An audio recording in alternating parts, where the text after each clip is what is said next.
يابا حمل الشغل بالراحه، مش لازم ندغدغه واحنا بنعتله.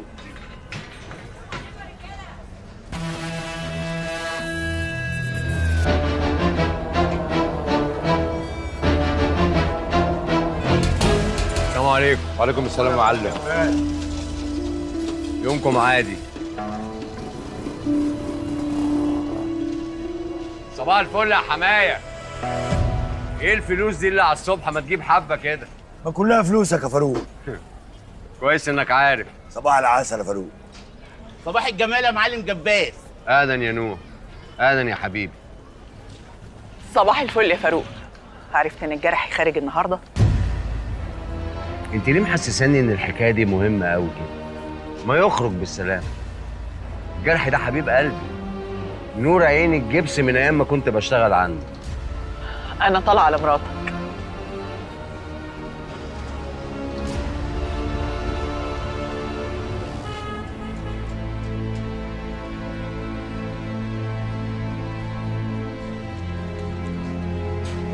اللي منزلك يا وعد؟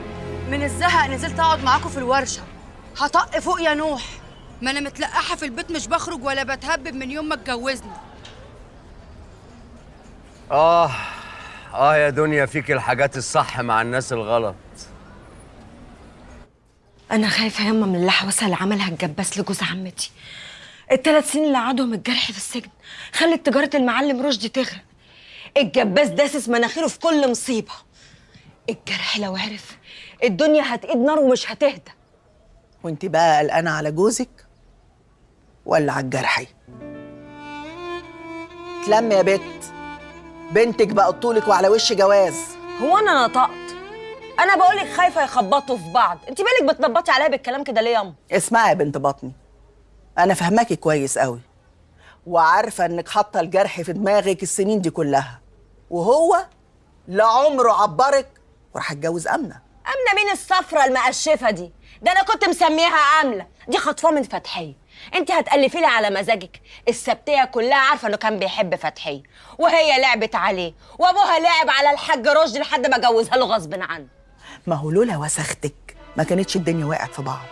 مش انت اللي رحتي قلتي لفتحية امنه نازله امتى عشان تقتلها؟ مش انت اللي رحتي خبصتي المجدي وقلتي له فتحية عملت ايه في مراته؟ وقعتي الدنيا كلها في بعضها، خليتي رشدي قلب على ابوكي وشال منه كل الشغل لحد ما فلسنا، والجباس هو اللي مدلنا ايديه.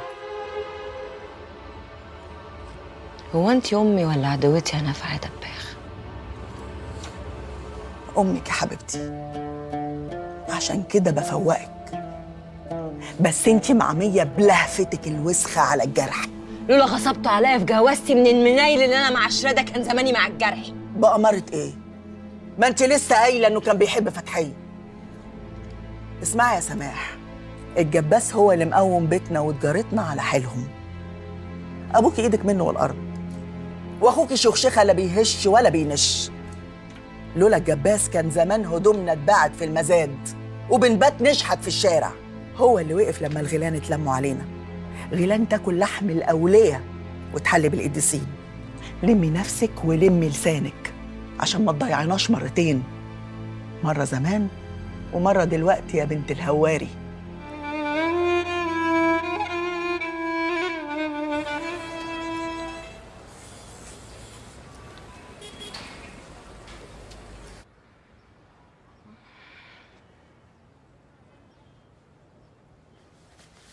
بقولك يا سناء، قولي. هو ايه حكايه سيدي الناس ومجدي اخوه والبيت المحروق؟ والنبي عايزه افهم. تفهمي ليه؟ عشان كل البيت شايل هم مقابله الاتنين، وكله قاعد يقول فتحيه عايشه ولا ميته، وانا يا اختي عامله زي الحمار في الزفه، وحياه حبيبك المصطفى لا تفهميني. دي حكايه قديمه قوي يا رشا. فتحيه دي تبقى بنت سليمان صاحب البيت المحروق، وكانوا تجار، وكان بينهم وبين المعلم رشدي مشاكل، وفتحية كانت صاحبة أمنة وسماح الهواري، والجرحي كان بيحب فتحية قوي، وأمنة وسماح الاتنين كانوا بيحبوا الجرحي، والمعلم رشدي مرضيش يجوز الجرحي الفتحية، وجوزوا أمنة بنت الشيخ ربيع العطار عشان صاحبه. طبعا فتحية اتجننت وغارت وخلت أخوها يحط حاجة في عربية أمنة عشان تولع فيها، بس أمنة ما حصلهاش حاجة. اللي راحت فيها يا عيني وماتت مرات مجدي الأولانية، ومجدي راح جنزر البيت بتاع سليمان وعيلته وولع فيهم، كلهم ماتوا. وبعد كده قعد يدور على فتحية عشان يقتلها هي كمان، بس الجرحي قال له إنه هو لقاها وقتلها، لكن مجدي ما صدقوش. المهم الجرحي هرب أخوه لبلاد بره قبل ما الحكومة توصل له، ومن ساعتها ومجدي عايش بره عشان الحكم اللي عليه. بس هو راجع بعد الحكم ما سقط عنه، وأول ما يرجع أول سؤال هيسأله فتحية عايشة ولا ميتة.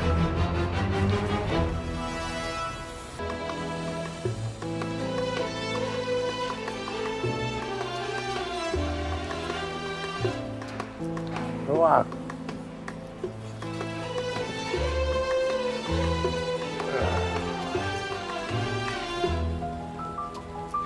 السلام عليكم. عليكم السلام ورحمة الله وبركاته. الله وبركاته. ازيك يابا؟ الحمد لله على سلامة الجرح يا أمنة. يوصل بألف سلامة يا معلم رشدي. الله يسلمك يا حبيبي. والله يا شيخ ربيع انا كنت خايف ان انا فلسع من الدنيا قبل سيد الناس ما يخرج من السجن. يا راجل ده انت هتدفننا كلنا. هو ماله عم رشدي عمال بيتنطط كده ليه؟ كأنه عيل صغير لابس لبس العيد ورايح المراجيح، وهيصة ودبايح وفلوس للعمال. يكونش الجرحي راجع من على جبل عرفات؟ ده خارج من السجن. يا دي عصام، انت مولود فوق راس عمك، ما تسيبه. فرحان ان سيد الناس طلع النهارده. ابنه جدع اتحبس مكانه، قعد مكان ابوه 3 سنين في السجن. تعمل انت كده معايا بقى زي ما سيد الناس عمل مع ابوه؟ سيد الناس ايه وزفت ايه؟ ما تقول الجرحي على طول وخلاص. هو يعني علشان ابوه سماه سيد الناس يبقى خلاص نقف كلنا وراه ونصلي على ديله؟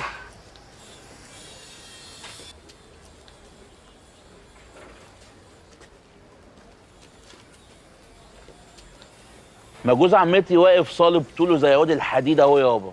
امال ليه بقى الصلبطه كل شويه والدكتور داخل ودكتور خارج؟ هو اللي يتجوز واحدة زي عمتك اعتماد يعرف يصلب طوله؟ الراجل واقف مش شقة زي الحيطة الجبس. ما تلم لسانك شوية يا نفع. وده وقت طريق على اختي وجوزها. مش كفايه ما نعتبش بيتهم السنين دي كلها بسبب عمايل بنتك؟ غدارين باعونا بالرخيص.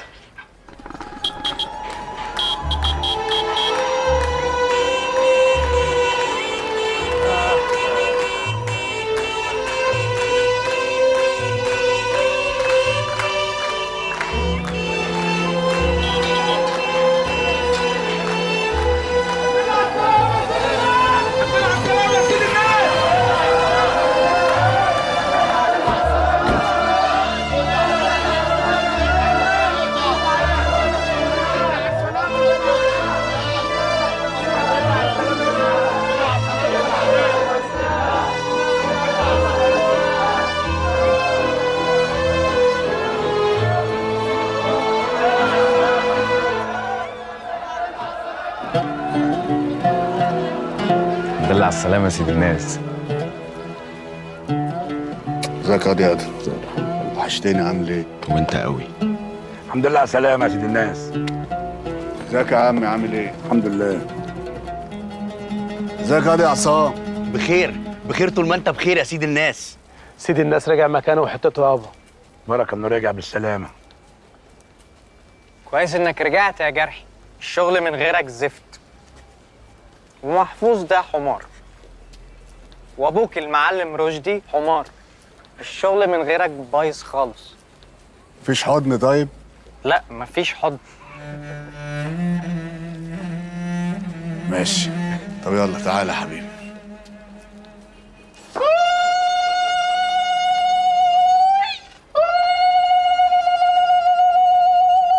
يا وليه بتزغرطي ليه؟ وانا كنت بتجوز؟ ده انا خارج من السجن. الحمد لله على السلامة يا سيد الناس.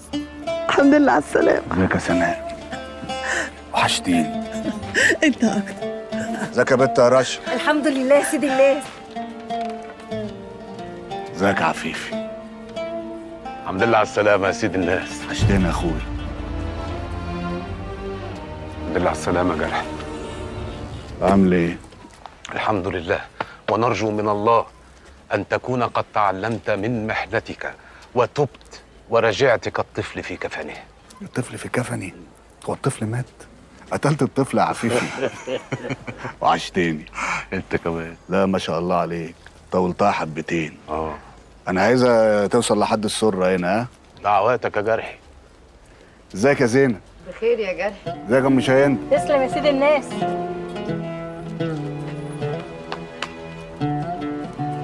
وحشتني.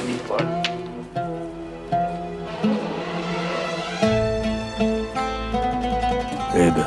لا ابدا، ده كنت بناول المرة بالبنية فملصت مني، ايدي رشقت في الحيطة، الصبع الكبير وعظمة الكف. والحيطه عامله ايه دلوقتي؟ لا مشرخة ما تقلقش، ابوك لسه وتد. ايه يا عم الوقار؟ وحشتني يا ابو. حقك عليا. الحق ده للغريب مش للي نبت من جدرك يا حاج. فدي لازمتك.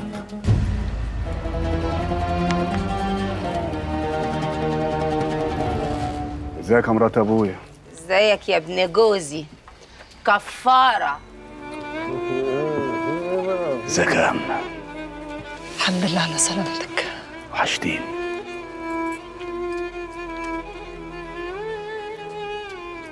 ازيك يا علي؟ ازيك يا اخويا؟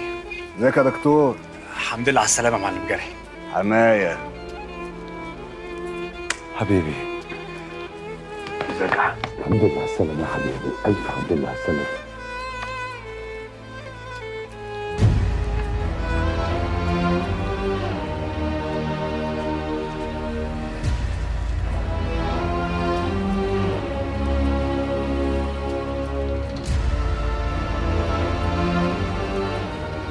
خش جوه. كفارة كفارة يا سيدي الناس.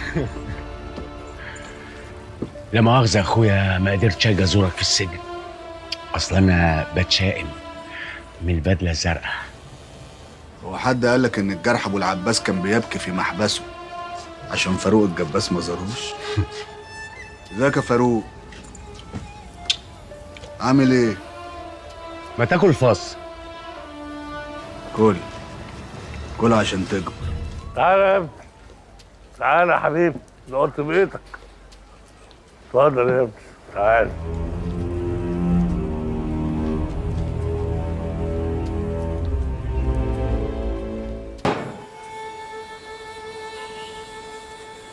برضه خايفة يا أدهم، وبعدين ده أبويا لما بيسمع سيرة أبوك في البيت بيتجنن، وطبعا المعلم الجرحي ده له في عيلة الجباس ولا الهوارية. أنا مش قلقان من أبويا، المشكلة في أمي. كل لما تسمع سيرة سماح الهواري تتجنن وتقول لي هي السبب في كل حاجة. بس ملناش دعوة بالحريم، يعني أنا كده كده هحلها مع الرجالة. المشكلة أبويا لسه طالع من السجن، وعمي مجدي راجع، وجدي تعبان، يعني عندنا دربكة قد كده، أنا مش عارف أتكلم مع أبويا إمتى.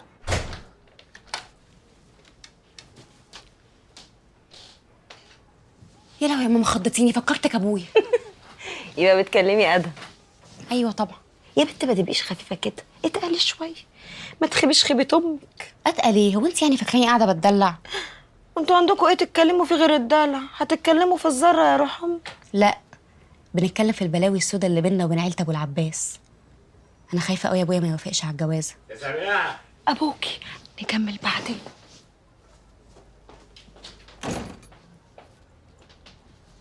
الحمد لله على السلامة. هتتعشى؟ الحمد لله على سلامة مين بالظبط؟ أنا؟ ولا حد تاني؟ حد تاني؟ ما انت جاي لوحدك اهو. استعبطي عليا يا بت واعمليهم عليا. طلعت الشباك في مجيته رغم انك انت المفروض ما تطلعيش، وانت عارفه ان طلعتك دي هتخليني اقلب وشي، ومع ذلك طلعتي. ايه يا بت مالك في ايه؟ هو الشقه التال زي ما بيقولوا ولا ايه؟ عيب لما تتكلم مع مراتك بالطريقه دي. لا ما هو انا العيب ما اتعلمتوش، عشان كده اللي بيجي في بالي بقوله. ما تخلينيش اجز عليك يا سماح يا هواري. الخرم اللي في دماغك بقاله 20 سنه نسده ازاي بس عشان نخلص؟ بأفعالنا يا روح امك. نسده بأفعالنا. وعرض اختي يا سماح لو عملتي حركه من حركاتك المنتنه دي تاني لكون دفنك في صبة خرسانه مسلحه ومفيش كلب هيلاقي لك قبر ينوح عليه. انا ما بعملش حركات منتنه يا فاروق. الحركات المنتنه دي في دماغك انت بس. الراجل خرج من السجن بعد ما قعد 3 سنين والمنطقه كلها واقفه تتفرج على رجوعه. ليه محسساني بروح امك ان كان في ماتش والمنطقه جايه تشجع؟ اي حد في المنطقه يطلع يتفرج على رجوعة الجرح ابو العباس، انما انتي لا. ولو كنتي ناسيه ياما اجيب ابوكي وامك ونقعد احنا التلاته نفكرك. مش محتاجين تفكروني يا فاروق، انا فاكره كل حاجه كويس قوي، وقلت لك 100 مره قبل كده. انا لما صديتك كنت صغير، كنت جاي لي مطرود من عند الجرح، مسرقينك وما حلتكش اللضا. كنت عايزني اعمل ايه بقى ساعتها؟ اهو ادينا متجوزين وبنتنا طولنا، يعني اللي فات مات. هو انا ما قلتلكيش؟ مش كل اللي فات بيبقى مات يا بنت نفع. في حاجات بتفضل عايشه مزهزهه جوه القلوب، بتبان في العيون، بتخلي اللي قدامك عايز يديكي 100 طلقه في دماغك. وبعدين انا ما اتجوزتكيش يا سماح، انا اشتريتك. لما جيت لحقتكوا انتي واهلك وانتوا محجوز عليكم ومطرودين وهتناموا في الشارع، انا اللي رجعت لكم ملككوا تاني. انا اللي خليتكوا تعيشوا جوه الحيطان مش بره، وده السبب الوحيد اللي خلاكي تتجوزيني يا سماح.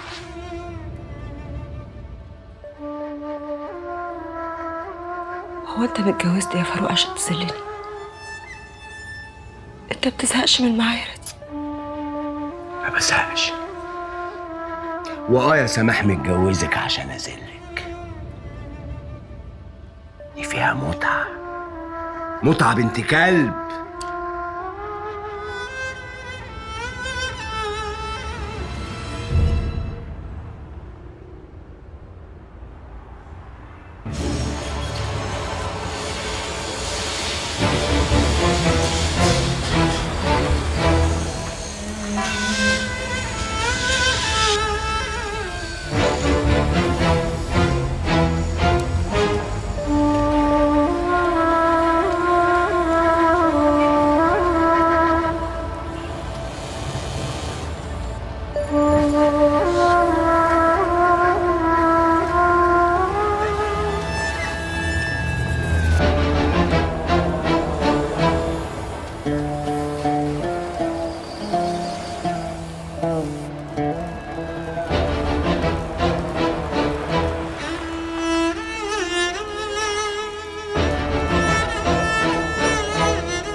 يعني جد رشدي هو اللي بيبوظ الدنيا وعمه الجرحي هو اللي بيحل مشاكله؟ اه والله.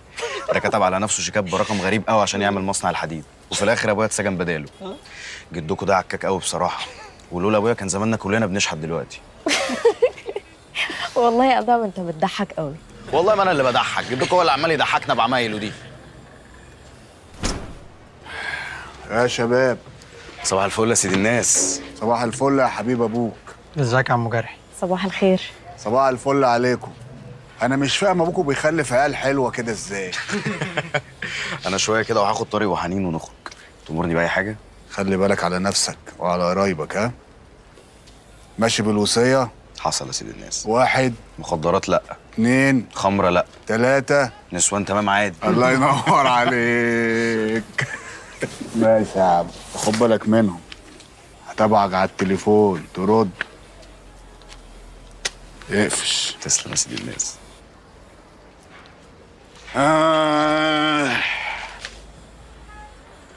امسك يا حنين، امسك يا طارق. ايه ده؟ ايه يا عيال كده؟ انا هلطشكم. ده انا عمكم اخو ابوكوا، تاني مره اقول لك خد تاخد. شكرا يا عم جرحي. فاهم يا حنين؟ تمام. ادهم لما الجرح يموت مش هينفع نورث زي بعض. انا لازم اورث اكتر لان انا اللي بشتغل انما انت فاشل. زي عفيفي ومجدي. الجرح دايما بيقول عليهم كده. مبسوط؟ مبسوط. طب يلا بينا عشان نشوف اكل عيشنا يا جرحي. ابوك خرب الدنيا وانت في السجن، بس بحبه رغم انه حمار. ومحفوظ كمان حمار. انت كمان حمار يا جرحي. ياض يا ابن الكلب. استنى ياض.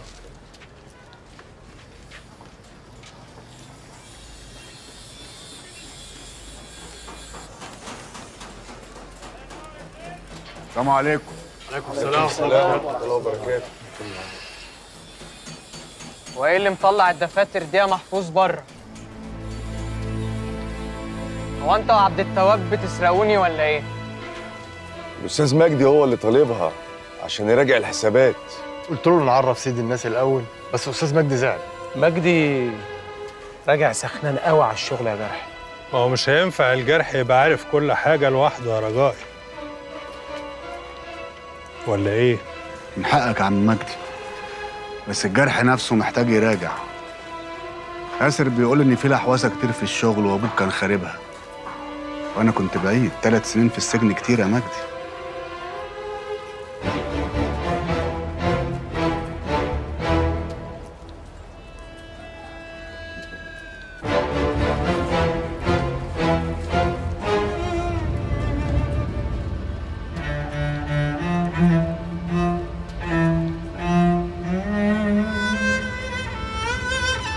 امال 20 سنه في الغربه ايه يا جرحي؟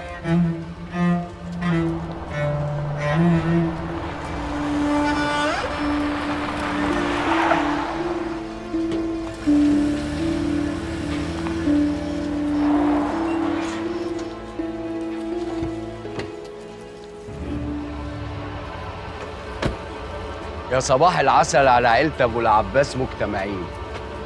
الحمد لله على السلامة يا مجدي. ازيك يا فاروق؟ ايه النظافة دي يا؟ لا نظافة زيادة عن اللزوم. اصل الحمد لله يا عم مجدي، الجبس ربك كرمه. واشتريت بيت عمر جبر. يبقى تعالى اشرب شاي. والله ليك وحشة يا مجدي. مع ان سيرتك في السبتية ما بتتقطعش. ده انت حتى سايب مزار بسم الله ما شاء الله. الكل بيفتكرك بيه. يلا سلام عليكم.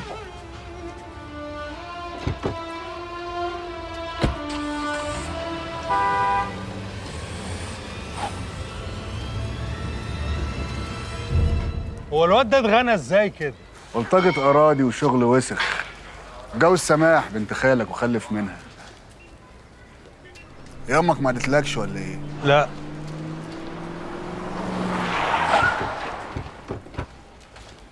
رشدي ابو العباس فين؟ رشدي ابو العباس مين انت؟ انا اللي هعلمه الادب. تعلمه الادب؟ ايه مش مصدق؟ لا مش مصدق. اصله بالصلاه على النبي مخلف 3 رجاله. انا الجرحي الصغير لسه خارج من السجن امبارح، وده مجدي الكبير هو اللي حرق البيت اللي وراك ده. عفيفي بقى اخونا التالت، مالكش دعوه بيه، ده في البيت البركه بتاعتنا. ابوكوا بيعاكس مراتي وبيكلمها على النت، وكل شويه يبعت لها في صور وهي تبعت له في صور. طيب ماشي، هو بعت لها لكن هي بعتت له. كده انت خروف. خروف انت عبيط ياض. انت هتمسك فيه عشان بيقول لك الحق. طب انا هزيدك من الشعر بيت يا حبوب. اللي عنده معزه يلمها الا اذا كان لا مؤاخذه جدي. وانا لو حسست على دماغك هلاقي رونك منبته. وريني كده.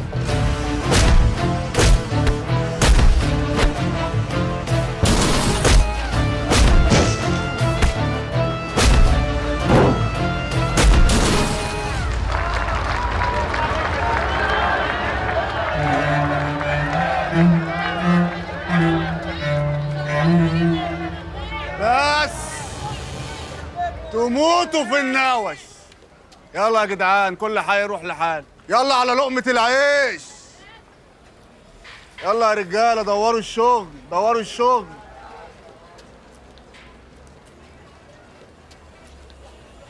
انا عايز اتعلم الضرب يا جرحي، عشان محفوظ وعبد التواب محتاجين يعرفوا اني بعرف اضرب بالشكل الجميل ده. مبسوط؟ قوي يا جرحي.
انا جمعتكم النهارده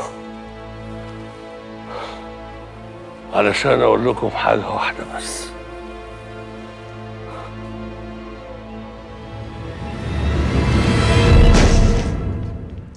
كل نفس ذائقة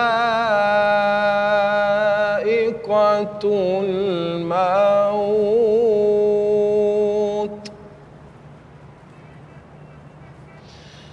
وإنما توفون أجوركم يوم القيامة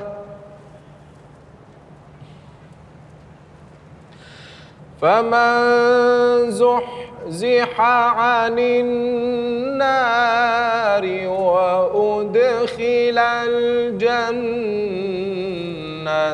فقد فاز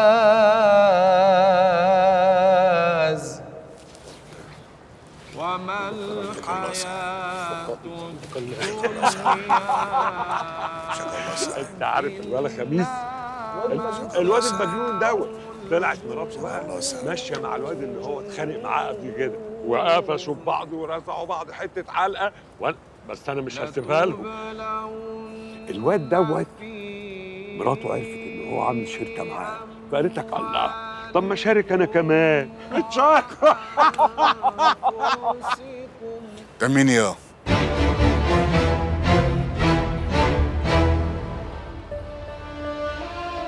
يا انت مين يا اللي قاعد بتضحك في عز ابويا؟ انا كمال بيه المراغي. مفيش بيه بيقول على نفسه بيه، ما ينعت نفسه بحسن الا الناقص.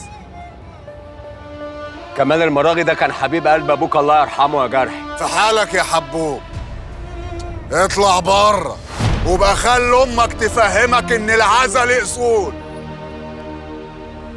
اطلع بره يا عم بدل ما بيدك في قلب العزا، بره. وانت كمان يا اخويا مش كنت بتضحك معاه؟ بره.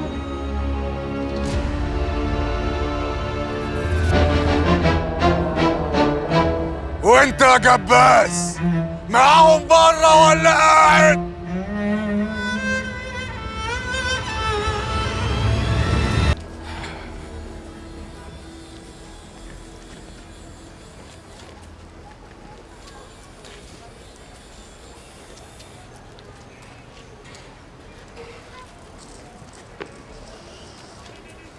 سيبنا لوحدنا حبة.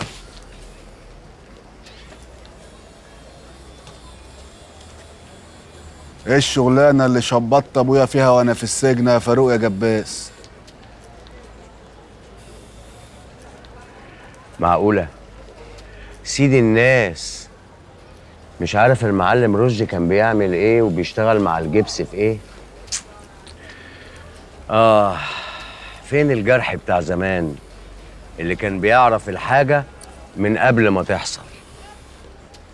قصر يا جباس وبلاش ملوعة النسوان دي، بقيتش لايقة على سنك. ابويا عملها من ورايا عشان عارف ان انا بشم الريحة المنتنة في شغلك وبقطع قبل ما يوصل. يظهر كده يا جرح يا اخويا ان المعلم رشدي بطل يشم في اخر ايامه، مع انه يا اخي مناسب الشيخ ربيع العطار. طب كان شاف له اي وصفة كده عشان موضوع الشم ده؟ شغل ايه اللي انت وابويا كنتوا بتعملوه سوا؟ ورات ابويا في ايه يا حبوب؟ هات. حاطين ايدينا على منجم دهب بعيد عن عين الحكومة، ولو ظبطت معانا هنجر الحديد بتاعك ده هيتملي كله دهب زي بتاع مجلة ميكي كده. شغل شمال؟ دخلت ابويا في شغل شمال؟ حد الله، شمال ايه يا جدع؟ انا بقول لك منجم دهب وانا بقول لك منجم ستروكس. ده الكلام اللي ضحكت بيه على ابويا. دفع كام المعلم رشدي ابو العباس في الحكايه دي؟ هنا بقى تقع المشكله. عارف الراجل اللي اسمه كمال المراغي اللي انت طردته من العزا؟ اهو الراجل المطرود ده سلف ابوك 250 مليون جنيه عشان يعرف يشاركني في المال. مين ده اللي يسلف 250 مليون؟ انت هتستعبط. عندك حق والله عندك حق، بس المعلم رشدي بقى كان عارف ان الدهب مضمون وفلوسه راجعه، عشان كده ادى للمراغي ورق بكل املاكه قصاد ال 250 مليون. لما المنجم يطلع دهب يرجع للراجل فلوسه وفوايده وياخد ورق.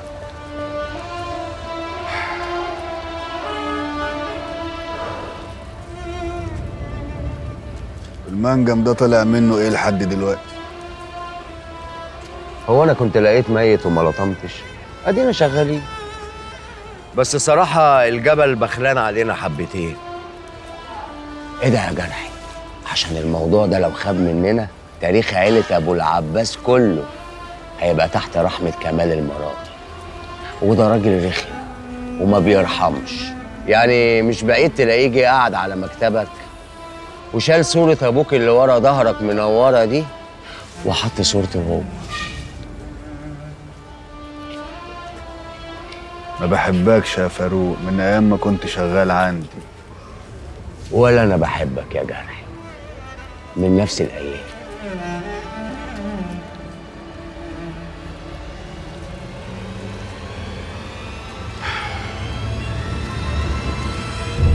اعمل لي ميعاد مع المراغي ده. عينيا. اظبط ميعاد انا وانت والمراغي وعصام ابن عم. عصام؟ وايه دخل عصام في الموضوع؟ ازاي بقى؟ ده هو وعمك مؤنس كانوا حاضرين الحوار كله من الاول وشاهدين على كل حاجه، اللي ما بيني وما بين ابوك واللي ما بينه وما بين المراغي. بقول لك ايه يا فاروق؟ ايه ده؟ جرحي؟ البقاء لله. ما شفتكش من يوم العزا بقى، انت عارف اللي فيها.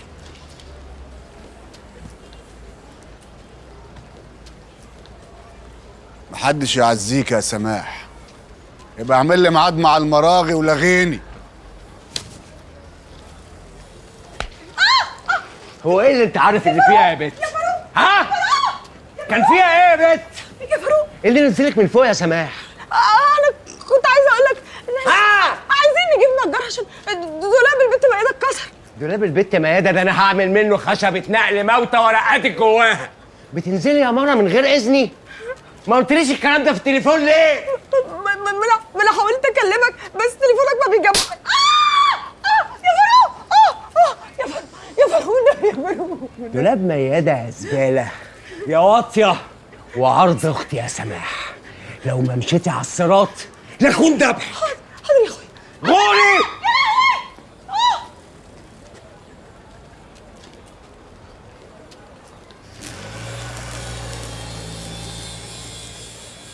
ده انت يابا كنت اقرب واحد للمعلم رشدي. معقوله عمره ما جاب لك سيره المفتاح ده ولا سيره حاجه من اللي حصلت؟ عمره ما كلمني عن حاجه في شغله، كان لما يبعت لي احس انه عمل حاجه غلط وعايز يتوب. نقعد ونستغفر ويسمعني وما يتكلمش. جدي كان كل اللي بيعمله في الاخر غريب وسحب فلوس كتيره قوي. تقريبا نفض الشركه لما ابويا كان في السجن. ده في مره سحب 300 مليون دفعه واحده. لما عبد التواب ساله دول بتوع ايه ما اداوش اجابه وزعق فيه. يمكن شايل الفلوس دي في المكان اللي ساب مفتاحه. ما هو اصل قصه المفتاح دي غريبه برضه.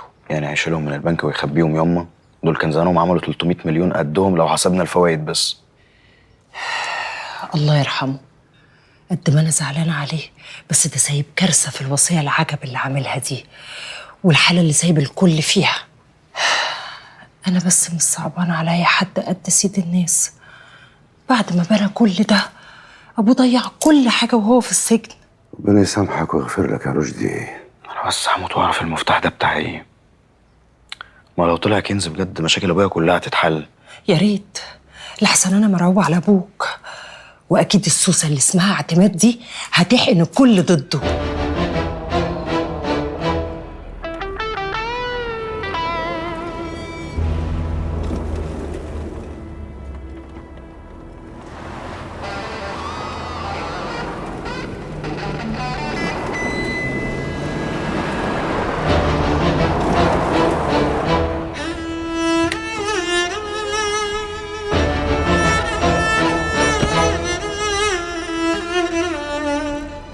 ازيك يا معلم جباس؟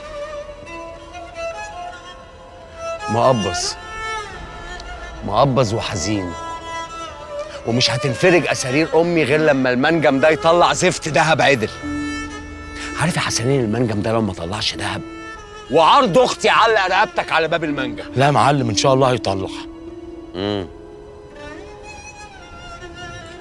الرجاله دي عاملين معاك ايه؟ في حالهم، لا بيهشوا ولا بينشوا. كوركات يعني.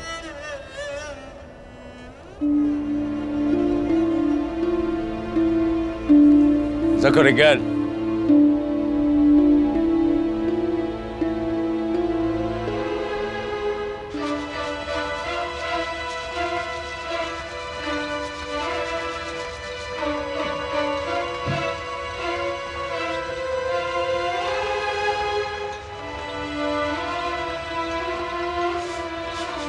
انا مش فاهم حاجه برضه يا معلم جباس.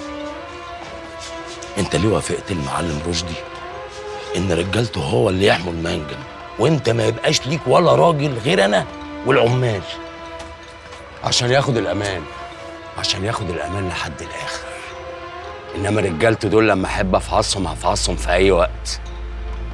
خلينا بقى في الكلام اللي يفيد، وبعدين بقى في الدهب المعفن اللي بيطلع ده. ده طبيعي، اول قشره طالعه وحشه وتاني قشره مطلعه دهب زي الفل. حتى بص، اتفضل يا معلم.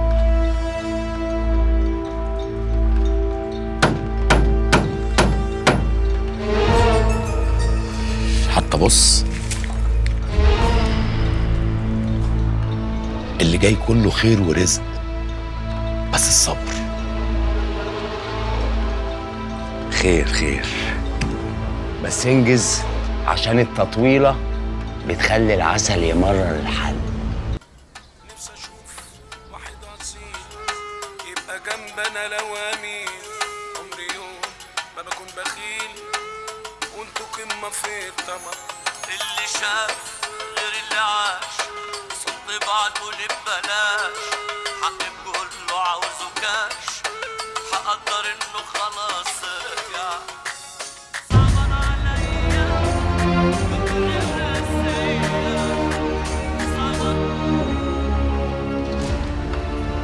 انت مش مركز معايا خالص.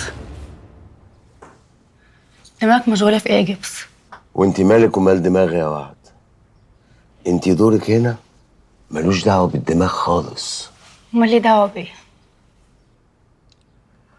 بالدلع، بالمرقعه لا مؤاخذه. عارف نفسي في ايه؟ ايه؟ نفضل على طول هنا مع بعض وما نروحش. هنزهق. انت عارفه ايه احلى حاجه في اللي احنا فيه ده؟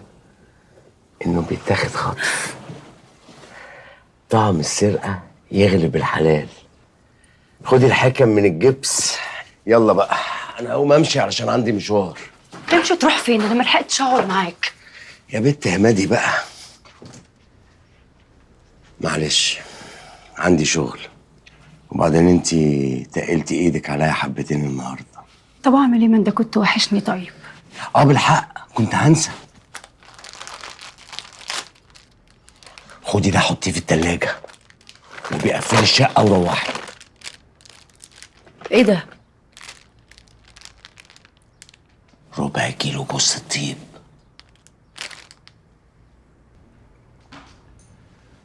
هو انت مستغرب جرحي في ايه بالظبط يا عصام؟ انا مش فاهم. ما هو طبيعي يعني يبقى بيلف حوالين نفسه. ما انا كمان عامل زي اللي ماشي في زفه المولد بيسقف زي المساطيل. وبعدين انا معرفش شغلانتك مع عمي دي هتخلص امتى، وال50 مليون اللي احنا متفقين عليهم هاخدهم منك بعد قد ايه؟ مش لما المولد ينفض ياض تبقى تسأل على الحمص بتاعك؟ من غير تريقه يا معلم. انت عارف كويس ان اذا كان حد غرق رشدي ابو العباس وجابه تحت رجليك يبقى العبد لله. بقول لك ابرح امك، احنا متفقين.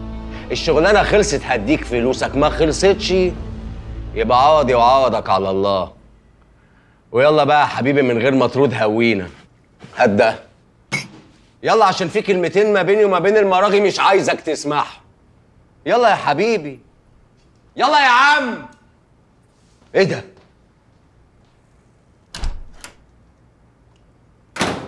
بقول لك يا مراغي، الجرح عاوز يقابلك.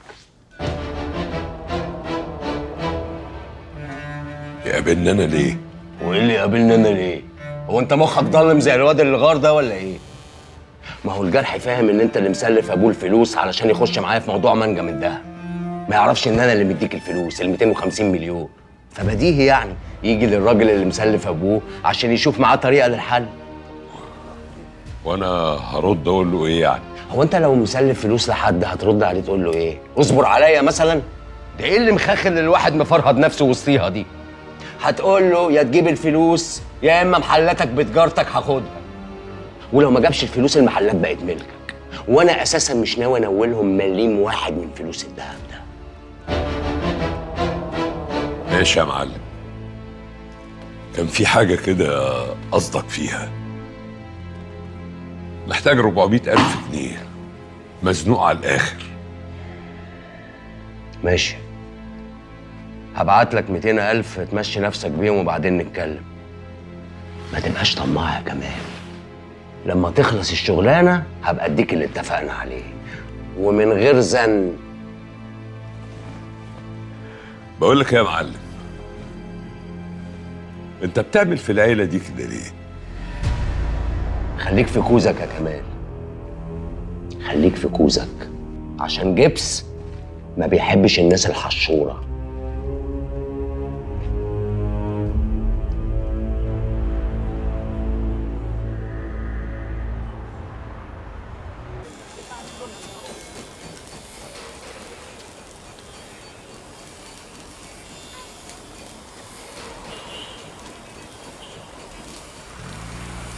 روق علينا، ده انت روقانك وحشنا، ضحكتك بالدنيا بحالها، نسمة في الجو بتنعشنا.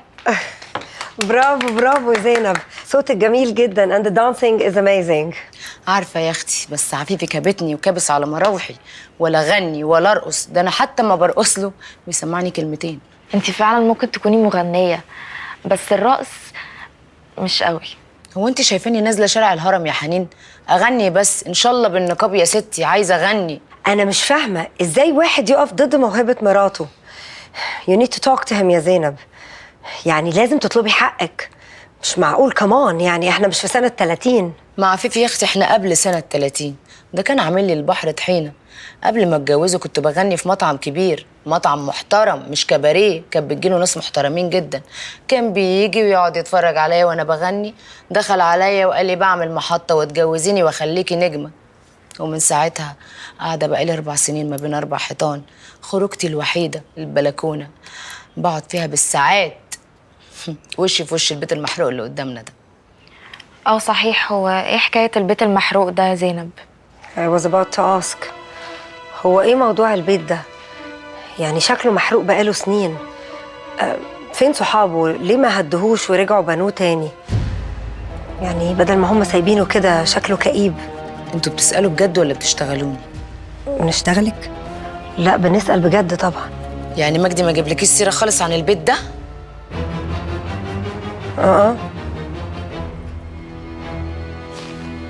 هو البيت ده اتحرق من وقت ما كان مجدي لسه في مصر؟ لا معرفش حاجة، تعالي نغير الموضوع ده أحسن.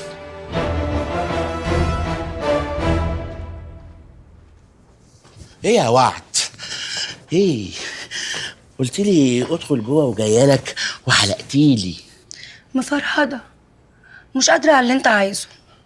خش نام والصبح هدلعك. وبعد انت بالليل بتقولي لي فرهضه والصبح بتقولي لي ما بحبش النهار واهلك صاحيين تحت وانا مش عارف اتلم عليكي خالص، وحشتيني. انت ما بتشبعش يا نحنوحتي؟ ما بشبعش ده ايه؟ احنا اخر مره اتقابلنا كان قبل شم النسيم اللي فات. انت بتعدي عليا المرات. انت بتعايرني عشان انا مش قدك وقد شقاوتك. وبعدين عادي، المتجوزين كلهم كده، مش عماله على بطال. وخاف تزهق مني يا نحنوحتي. لا انا مش هزهق. تعالي يلا خشي جوه. انا ما قلتلكش انا عندي. لا بقى لا، دي رابع مره الشهر ده تقولي عندي ظروف. عندك حق، انا محتاجه اشوف دكتور نسا كويس. وبعد انت ما بتحبنيش. ليه بتقول كده؟ بحس كده. مفيش واحده متجوزه بتعامل جوزها زي ما بتعامليني. لا بالله عليك، هي مش طالبه نكد خالص.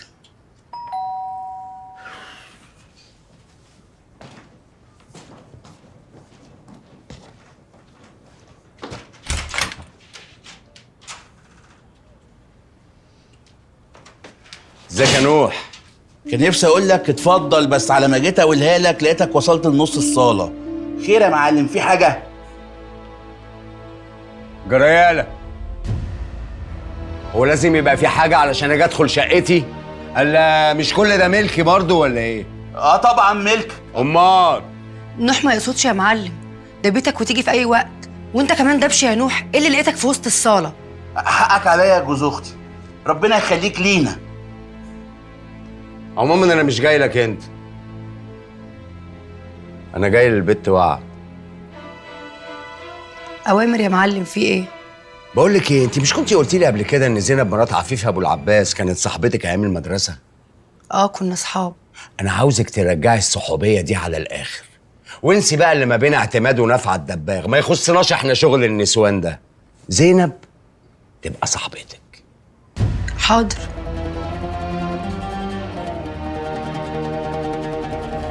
انت عارف ياض يا نوح، انا كل ما ببص لك انت ووعد واقفين جنب بعض كده بفتكر اغنيه الغراب يا واقعه سودا جوزوه احلى يا ماما. حاجه تضحك والله.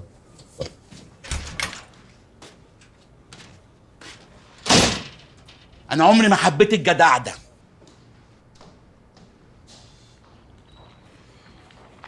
والخلاصة يا معلم جرحي زي ما شرحت لك كده.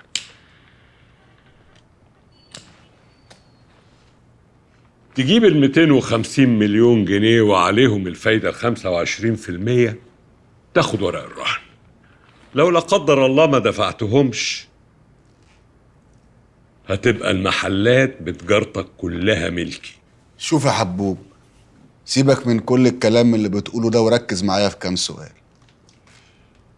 اسأل يا معلم جرحي. تسلفت ابويا 250 مليون جنيه في فوايد 25%، مظبوط؟ مظبوط. يبقى كده المبلغ كله في فوايده كام؟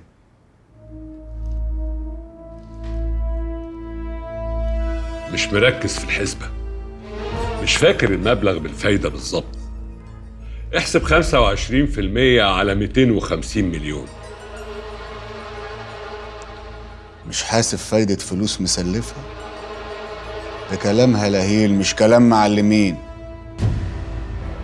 محدش بيسلف فلوس من غير ما يحسب فوايدها، ده اللي ليه فيها يعني.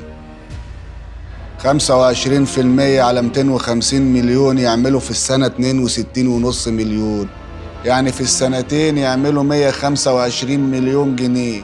ضيف عليهم أصل المبلغ يبقى كده الإجمالي 375 مليون جنيه. مظبوط؟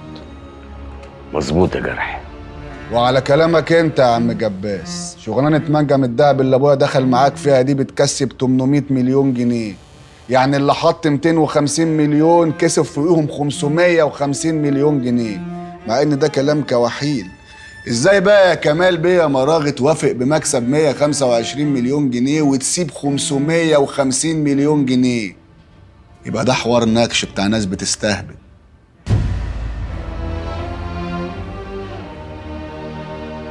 وانت يا جباس دخلت ابويا معاك ليه؟ محبة؟ مش موجودة. جدعانة؟ ما عندكش. رجولة؟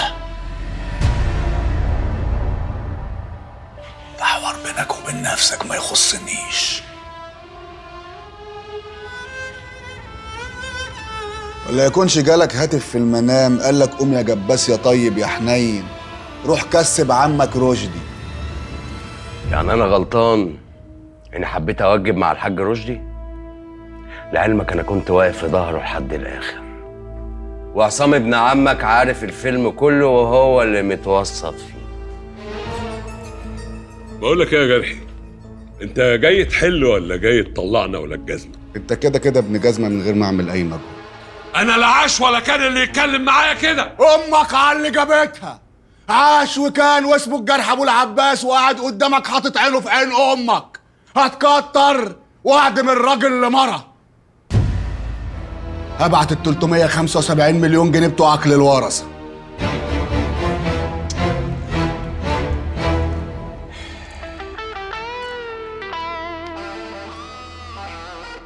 هو انت عاوز توصل لايه يا جرح بالظبط؟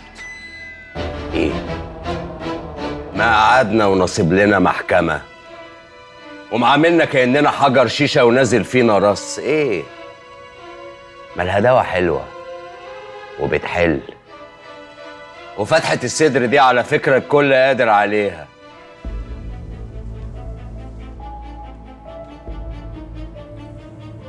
صح، قادر عليها صح، بس مش قادر على اللي بعديها، مش قادر على قفلتها. اسمعوا بقى، اللفة دي مش لفة تجارة، دي لفة توريطة. انت يا فاروق عايز ترمي ورك في قلب تجارة ابو العباس، فبعت عصام لابويا يطمعوا في غيابي وخدتوه على مشامه وورطوه. وانت الفلوس اللي سلفتها لابويا يا كمال يا مراغي يا قماعة واخدها من الجباس. ايه اللي انت بتقوله ده يا جرحي؟ بسم الله ما شاء الله عليك، كل ده ألفته وانت قاعد؟ لا وانا واقف، هو انا نايم اقول لك مع مين؟ لا ما تقولش. حلوه منك دي يا جباس وما عندكش غلط، ويحلها اللي بيحل. وانت ليك عندي 250 مليون جنيه في فوايدهم، وانا ليا عندك ورق الرهن. واللي في القلب في القلب. كنتكم بعافيه يا حباحيب. حباحيب؟ جمع حبوب. هي دي اللي وقفت في زورك من الحوار كله؟ جابوا منين الراجل ده فاروق؟ ده مفيش خالص.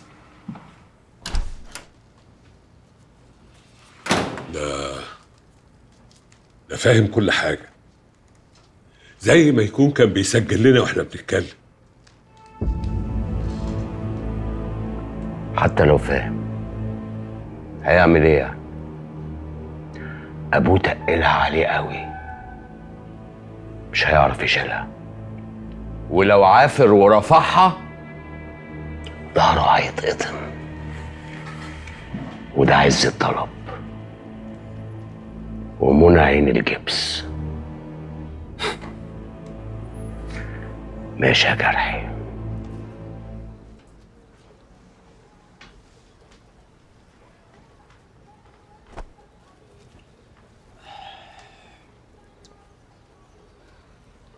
ايه؟ هو انا هقلع الجزمه لوحدي ولا ايه؟ يخرب بيت سحنتك اللي شبه وش عربيه نص نقل خابط في كره على الدائري. وانت عايز بقى سحنتي تبقى ازاي وانا بعرف عنك كل حاجه من بره؟ بتعرفي عني كل حاجه من بره؟ هو مين اصلا يعرف عني حاجه لا جوه ولا بره؟ والله يسأل الست وعد بقى وهي تقولك. وعد؟ وعد ده ايه؟ ما تحلي عقدة لسانك يا سماح وبلاش لفلفه. انت مسلط وعد تعمل ايه مع مرات عفيف ابن عمتي يا فاروق؟ ومين قالك بقى ان انا مسلطه؟ شفتها واقفه مع زينب في الحاره، ووعد هي اللي حكيها لي بنفسها. أوامر المعلم، محدش يقدر يكسر كلمة للمعلم. شخشخ أنا بقى كل حاجة ماشية من ورا ظهري. هو انا من امتى يا سماح باخد اذنك في شغلي؟ شغل ايه اللي مع زين؟ هي عندها ارض مسروقه وعاوزاك ترجعها لها، ولا قصدك تكري على حد نصب عليها في فلوس؟ لمي دنيتك يا سماح وما تحشريش مناخيرك في اللي مالكيش فيه. ولو سألتيني في الموضوع ده تاني او نخورتي وراه مش هولع لك في البيت، لا، عشان ده بيتي انا مش بيتك انتي. بس وعرض اختي لو ولع فيكي بجاز اسود وسخ. بقى المزه اللي وقفت الحته كلها على رجل طلعت مرات رشدي ابو العباس. اتجوز على اعتماد يا ابن الجامده جاحد. حاجه تخول يا اخي، بس ايه شكله وجاب رجليها كده بشغل العمله، ولا دفع مهر ولا شبكه، مولها بالفلوس وقسم معاها ودمته. طب وعيال رشدي ناويين يكملوا معاها في شغل العمله ده؟ ما انت عارف الجرح ملوش في الشمال، بس اللي رايل عليها عفيفي. انا مالي انا يا عصام رايل عليها ولا ما رايلش عليها؟ انا بسأل على العمله. اصلهم لو هيكملوا شغل معاها هيبقوا محتاجين فلوس، ودول يا ولداه محلاتهم مرهونه وذهبهم لسه في بطن الجبل. بس ما تنساش المفتاح اللي عمي سايبه. قلبي حاسس ان هو مخبي حاجه كبيره، ولو الجرح يوصل لها هيركب علينا كلنا تاني. يركبك انت انما الجبس لا. ركز في كلامك هزعلك. طب هما ومحتاسين في حوار المفتاح ده، انما رشدي لو مخبي فلوس كان راح السلف من المراغي ليه؟ اللي يخبي مرة زي دي سنتين يخبي أي حاجة، وبعدين شكلهم هيوصلوا لحاجة في موضوع المفتاح ده. ازاي يعني؟ ايه فزورة من غير حل؟ ما تتكلم يا دي عصام على طول. الظاهر إن الواد آسر ابن الجرحي عارف حاجة عن الموضوع، سمعتهم كده وهم بيتكلموا. الواد قال لأبوه إن هو عارف المفتاح ده بتاع إيه، بس الجرحي لسه مش عارف يقرره. أنت عارف بقى آسر تعبان والتعامل معاه صعب. آسر ده عيل عبيط وهبل، تلاقيه بيقول أي كلام. والصراحة رشدي تبقى دماغه حمضانة لو مستأمن عيل عيان زي ده على سر المفتاح. آسر ده مش عبيط يا معلم فاروق، آسر ده أذكى واحد فينا كلنا. ده حتى الجرحي كان مستغرب إن الواد عارف على فكرة.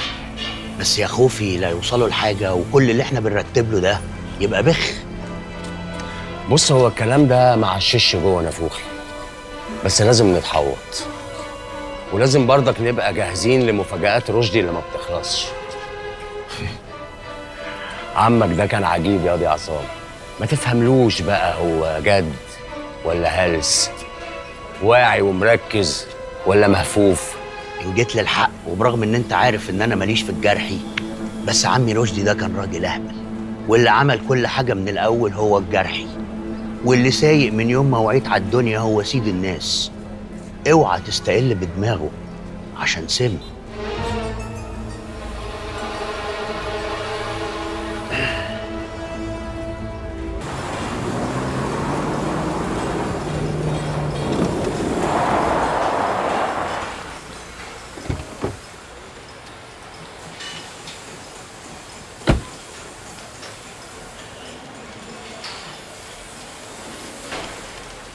والمعلم جرحي فين يا زوق؟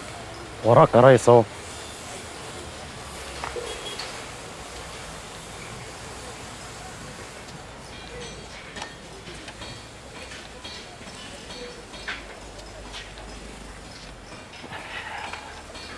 مساء العسل على شركائي الاعزاء. شركائك في منجم الدهب الشمال. وماله منجم الدهب يا رجائي؟ ليه محسسني انه شقه دعاره؟ يا جرحي ساكت ليه؟ ما بتاخدش وتدي معانا في الكلام يعني. بسمعك، احب اسمعك انا يا فاروق يا جباس، من زمان بتسليني. كنت بتقعد جنبي برضه وتقعد ترغي ايام ما كنت شغال هنا زمان، بس الفرق انك ساعتها كنت بتقعد جنبي بس على الارض. فانا قاعد بقول سبحان الله، جه اليوم اللي فاروق الجباس يجي يقعد جنبي على كرسي ويقول لي يا شريكي. دنيا بتطلع وبتنزل. بقول لك يا صاحبي ما تبعت المراجع اي حاجه من حاجته بدل ما يجي يركب فوق دماغك. بعت له 50 ولا 100 مليون كده على الماشي، ولو مزنوق اخوك سداد يسلفك. شايلينك العوزه يا فاروق. انا بالحق عملت ايه في حوار المفتاح؟ طلعت كنز ولا طلع مفتاح شقه مفروشه؟ اصل انا عرفت ان آسر ابنك عارف هو مفتاح ايه.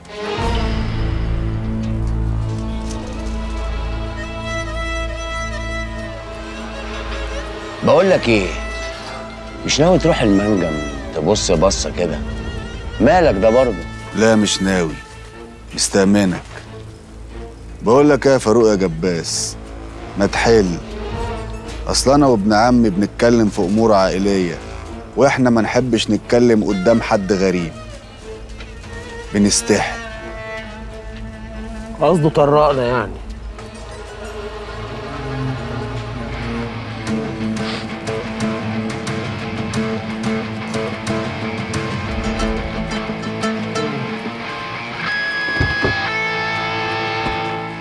وياسر فعلا يعرف المفتاح مفتاحي؟ بس انا مش عارف ابن العفش ده عارف منين. طيب وبالنسبه للمنجم، ما تيجي نروح فعلا نبص؟ لا ده ما يتضمنش، ممكن يسلمنا او اي بال ازرق، وبعدين المنجم ده ممكن تكون الحكومه مراقباه. انت تابع رجالتنا انت بس بالتليفون، وما يكونش تليفونك يا رجائي. حاضر.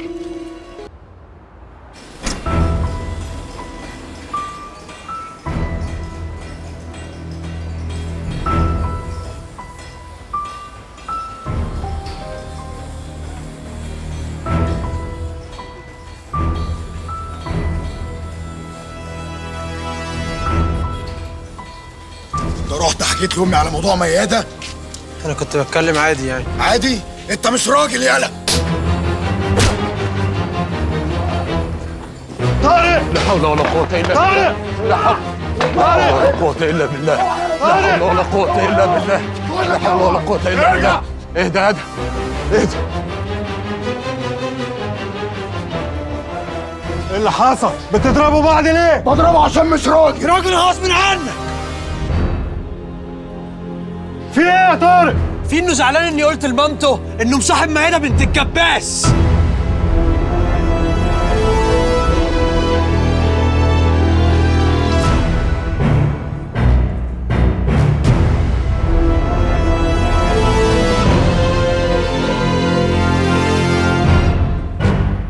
اللهم صل على كامل النور. ما هو طبيعي هتطلع لمين؟ ما انت زيك زي ابوك. المنطقة كلها عارفة انه ملوش لازمة قدام الجرح ابو العباس.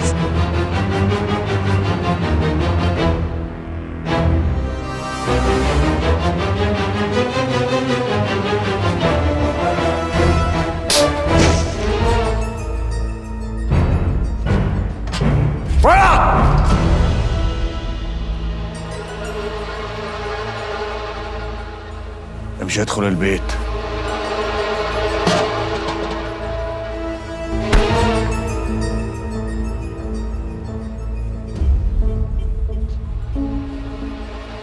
يلا يا جدعان كل واحد يشوف حاله.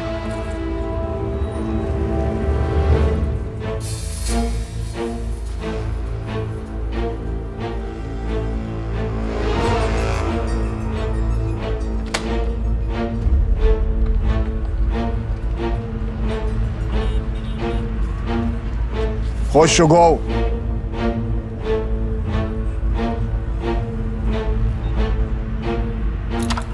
ما تخليش الشيطان يقع في دماغك يا فاروق، مفيش حاجه من دي حصلت. تعالي تعالي بنت الكلب، هو انا ناقص شياطين تلعب في دماغي؟ ده انا طلعت مخلف قطه بلدي معفنه انتايه وسارحه في الشوارع، لا وسايبه الناس كلها وراحت لابن جرح ابو العباس. يا بنت الكلب يا بنت الكلب يا بنت الكلب يا بنت الكلب. اللي بتعمله ده مش هيحل. مراتك وبنتك ما عملوش حاجه غلط. انتوا هتقرطصوني يا مره منك فيها؟ ده الحته كلها سمعت انها ماشيه مع ابن الجرح. لا لا لا والله لا لا لا ماشيه مع ابن الجرح. لا لا لا لا يا بنت الكلب يا اخي حرام عليك يا فاروق. يا حبيبي حرام عليك يا فاروق. الواد كان بيعكسها يا فاروق. الواد كان بيعكسها وهي كانت بتصد والله. لا يا ماما انا وادهم بنحب بعض. ما تصدقش ما تصدقش يا فاروق والله انا اتكلمت معاه والمصحف خلاص بقى والله. يعني انت كنت عارفه بروح امك ومركبه لي قرايل؟ فاروق الجباس بيتركب له قرايل. صلى على النبي بقى، ما تفتريش على البنت يا اخي حرام عليك. احترم وقفتي وسطيكوا. عيله صغيره وغلطت ما تلهاش. ما تلهاش؟ هو انتوا لسه شفتوا ذل؟ ده اللي جاي سواد على دماغ ابوكوا. بس هي هتطلع قطه بلدي معفنه لمين؟ ما اكيد لامها، اكيد لبنتك. اخصى عليك اخصى عليك، ما تقولش الكلام ده على ولاياك يا اخي حرام عليك. مراتك وبنتك يتصلى على دينهم. تبقى صلاة باطلة وناقصة طهارة. البنت دي مش هتشوف شمس في حياتها تاني، فاهمة؟ ولو جالي كلام من بعيد، لو جالي كلام في الحلم إن في حاجة بتتم من ورايا، لا أنت ولا هي هيطلع عليكوا شمس أصلا. اللي ربى اللي اشترى. بقى بتزقي بنتك على ابن الجرح يا رخيصة. اللي في دماغك ده مش هيحصل، ها؟ وعرض اختي ما هيحصل. قولي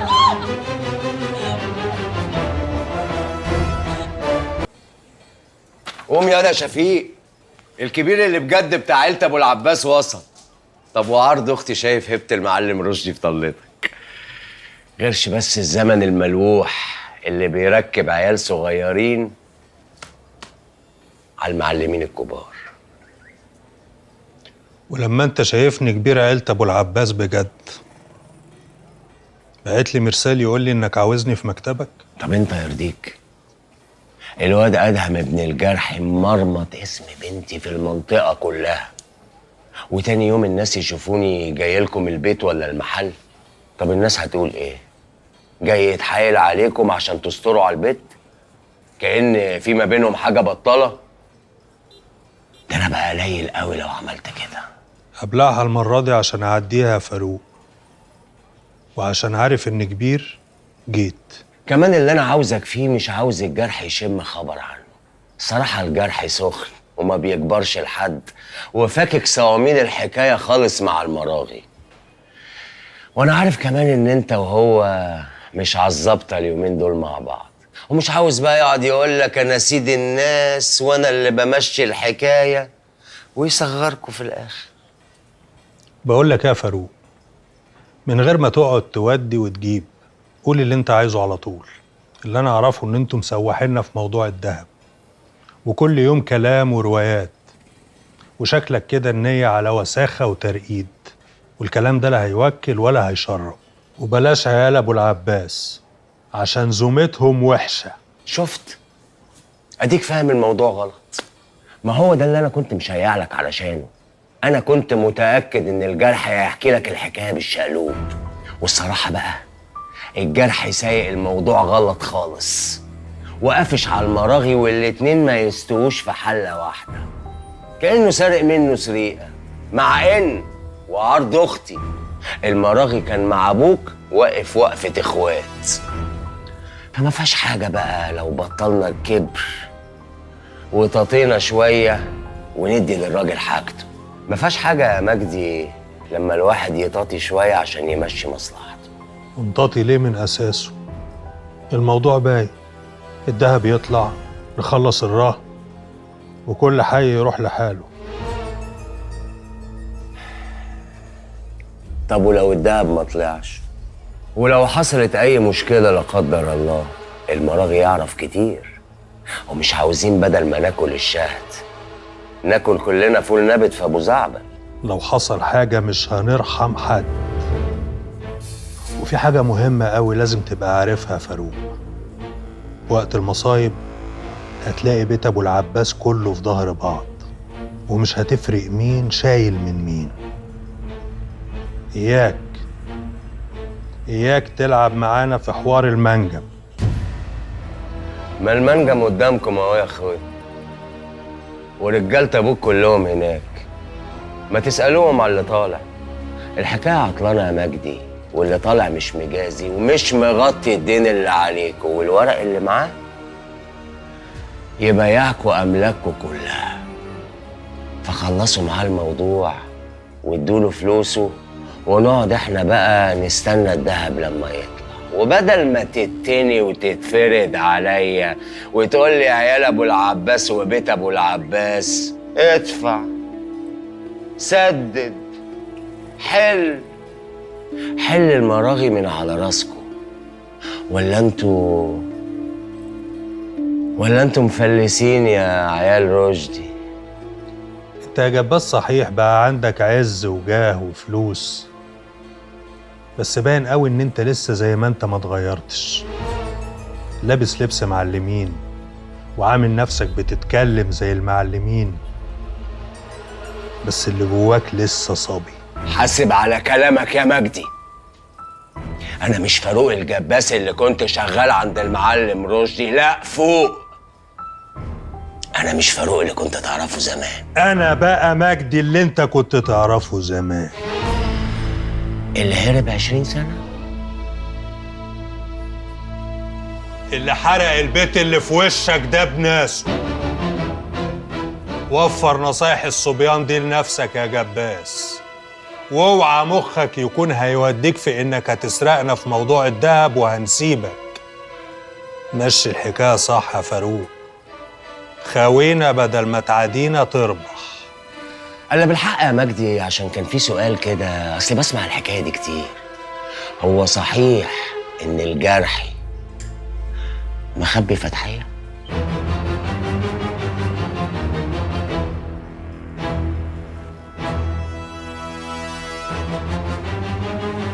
سلام يا صبي.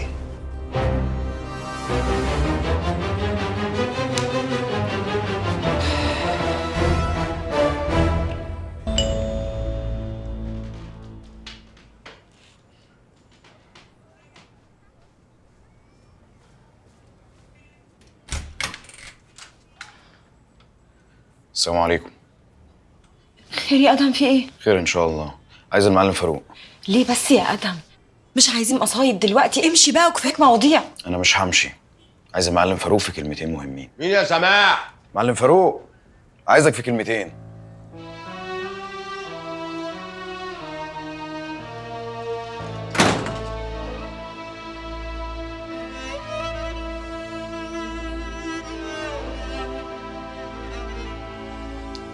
اعملي كوبايتين شاي يا سماح.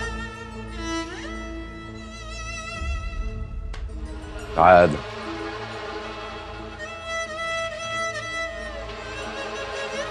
اقعد يا ادم. اقفلي الباب يا ميادة يا حبيبة قلبي بدل ما اجي اقفله على رقبة امك.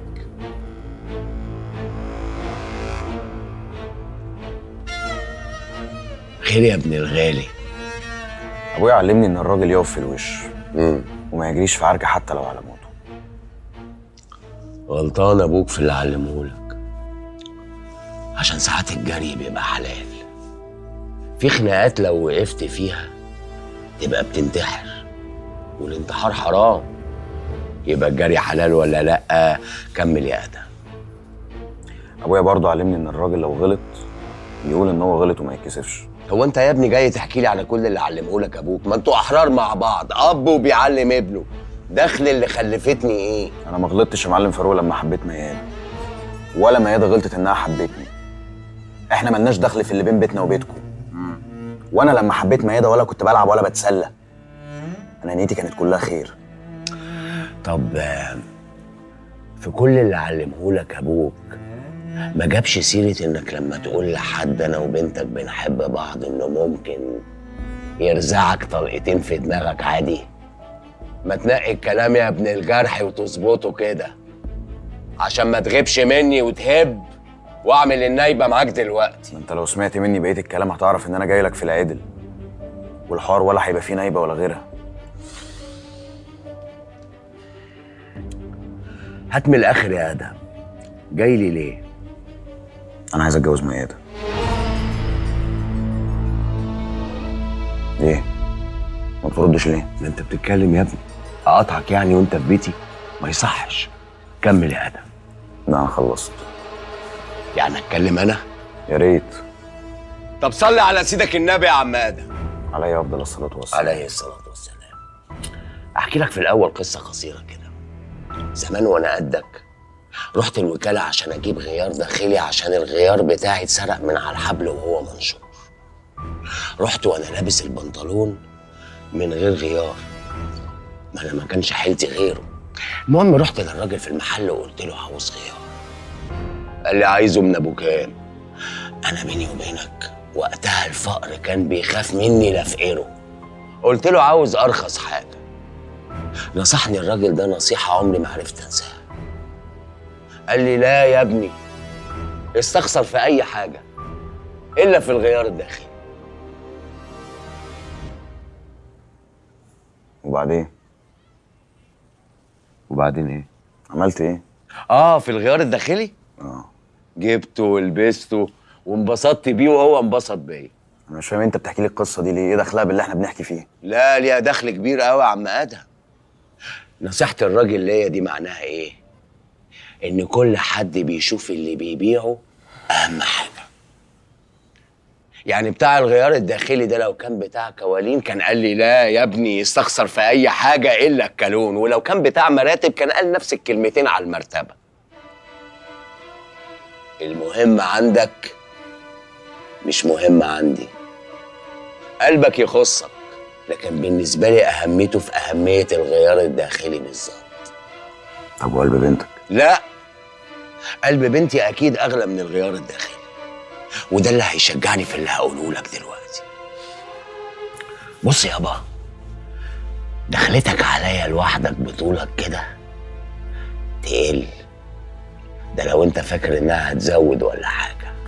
ولو عاوز الكلام يمشي في ابو صحو، اللي يجي يطلب مني ايد بنتي ابوك مش انت.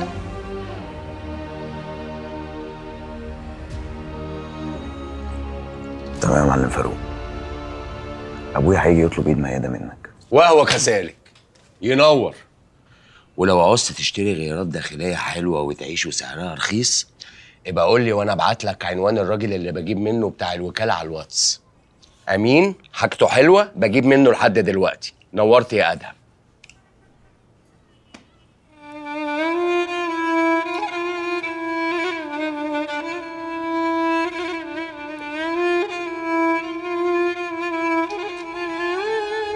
طب ايه اللي ناقصك عشان تغني؟ ما تنتجي لنفسك انت اغنيه ونزليها من وراها. ديتها ايه يعني علقه؟ لو الاغنيه ضربت واتشهرتي اتطلقي منه، ولو فشلت انزلي على ركبك وقولي له حقك عليا يا تاج راسي، غلطه يا اخويا ومش هتتكرر. سيبك من العلقه، انا كده كده بتضرب منه على الفاضيه والمليانه. جتتي نحست خلاص. وبعدين انا هجيب منين فلوس انتج اغنيه لنفسي؟ ما تكونيش فاكره ان تحت القبه شيخ. عفيفي يا حبيبتي طول عمره منشفه عليا وعمره ما مسكني قرش في ايدي. وعد، هو انت فاكره ان الاغنيه مزيكا ولحن وكلام؟ ده لازم صرف ودعايه واعلانات وحوارات قد كده، ولازم يا ماما يبقى في منتج وراكي يزقك وينجحك. طب بقول لك ايه يا بنتي يا زينب، والنعمه انت بنت حلال ومرزقه. انا اعرف حد يعرف منتج تقيل قوي، هكلمه لك يظبط لك معاه وينتج لك هو. احلفي. عيب يا بنت، الحوار خلصان عندي. ده ساعتها يا وعد جميل عمري ما انساهولك والله. جميل ايه يا بنت يا هبله انت؟ احنا في بينا الكلام ده؟ ده انت اختي يا حبيبتي يا بنت. يخرب بيت جمال رجليكم انتوا الاثنين. جرى ايه يا روح امك؟ عايز تتهزق ولا ايه يا ولا؟ سيبيه يا ابو، ما يبل رقنا بكلمه حلوه ولا بنسمعها بره ولا جوه. وبعدين يا بنت اقول لك حاجه، ما قالش حاجه غلط. ما احنا رجلنا حلوه يا بنت. عيله صايعه ماليش حظ. الحلوه حظها مال والوحشه بتدلع يمين وشمال. طب يلا يا اختي. ايه ده حلو، تعالي نجربه. هي اصلا هتموت وتغني، وقلت لو نشوف لها منتج من بتاع الاغاني الهابطه ده ونعشمها بالغنى هتترمي في حضن اكتر واكتر. مخك متصنفر وبيلمع يا بت يا وعد. الجبس يحب الزكاوه. حلوه حكايه المنتج دي، وهو بكده نبقى ماسكين عليها حاجه، ولما نعوزها نلاقيها تحت جزمتنا. عجبتني. شفت بقى وعده لما بتفكر وتخطط بتبقى شاطره ازاي؟ جرايه يا بت، جرايه روح امك. انت هتعمليها خطه اهلك؟ انت ناسيه ان انا اللي زقك عليها ومختار البت دي بالذات عشان خفيفه، حيطه مايله يعني نعرف نكسرها وندخل جوه البيت. مالك عملتي لي فيها المفتش كرومبو؟ ده مش ناقص غير ان انا اعلق لك نجمه على كتافي. يقطعني يا اخويا والنعمه ما اقصد، انا بس بكون مبسوطه لما بشوفك فرحان والجلاله خدتني. لا يا اختي ما تبقاش تاخدك بعد كده. يلا اتطرقي دلوقتي وبيخليكي معاه على طول الخط. طب كنت عايزه استلف منك مبلغ كده، حاجه صغيره يجي 100,000 جنيه بس كده. عينيا الاتنين. يا سلام.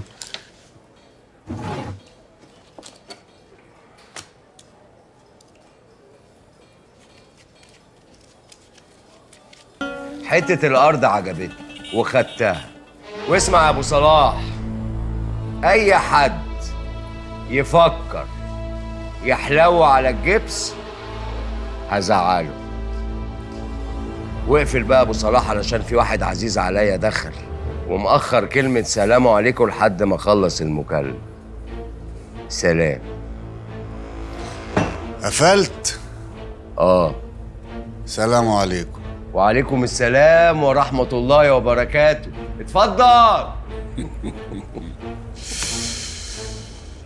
أدهم جالك وطلب منك ميادة، وابن راجل وقد كلمته، وأنا وملكوته ما كسرش كلمة ابني أبدا.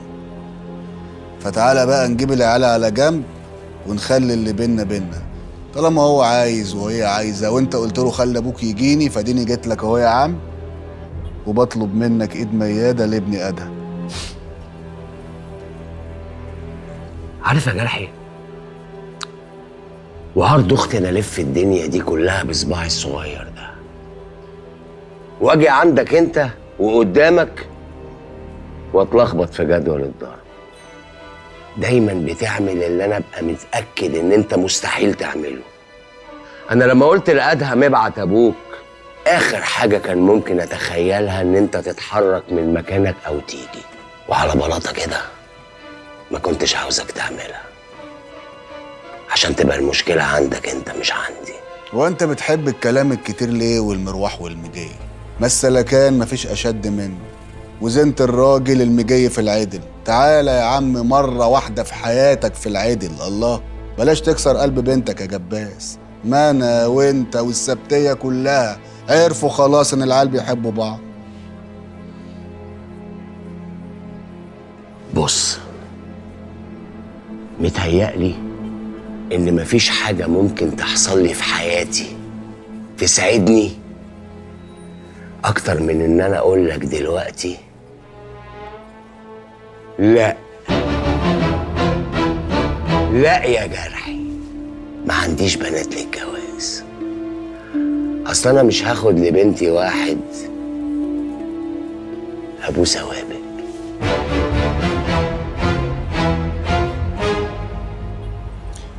طب وملكوته؟ كان ممكن اسمع لك كل الكلام اللي انت قلته ده اول ما دخلت عليك المكتب. اصل انا قاريك يا جباس اكتر ما انت قاري نفسك. بس انا ابني عندي بالدنيا، والناس طباع. خد بالك يا جباس، ربنا يكفيك شر البت لو حبت واد وما طلتوش، تلاقيها بتفكر فيه طول عمرها وتحلم بيه وهي لا مؤاخذة نايمة، تفضل دماغها مشغولة بيه حتى لو اتجوزت بعدها عم المعلمين. وأقول لك المصيبة الأوسخ بقى، الراجل اللي أنيها بيبقى عارف إنه هو مش مالي عينها. صدق دي؟ وبيبقى عارف إن دماغها مشغولة بغيره حتى لو غيره ده مش معبرها. يلا هي كده طيبة، وأنا كمان مرضلكش تناسب واحد رد سجون.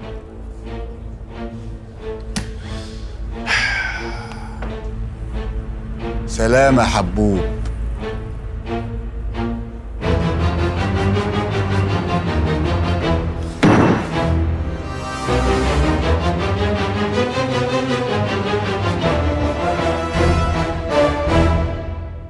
ابويا عند ابوكي بيطلب ايدك. احلف بالله. والله سيد الناس عند ابويا بيطلب ايدي دلوقتي. يا ما انت كريم يا رب، ده انا كنت فاكره انه لا هيروح ولا هيجي. ابويا عمره في حياته ما صغرني. ابويا بيعاملني ان انا راجل من وانا في اللفه مهدى. ربنا يخليكوا لبعض. انا فرحانه قوي يا ادهم. وعايز اشوفك فرحانه على طول. بحبك. يا بنت احترمي نفسك شويه، احترميني حتى. سماح، طب انا هكلمك تاني. بنت يا سماح.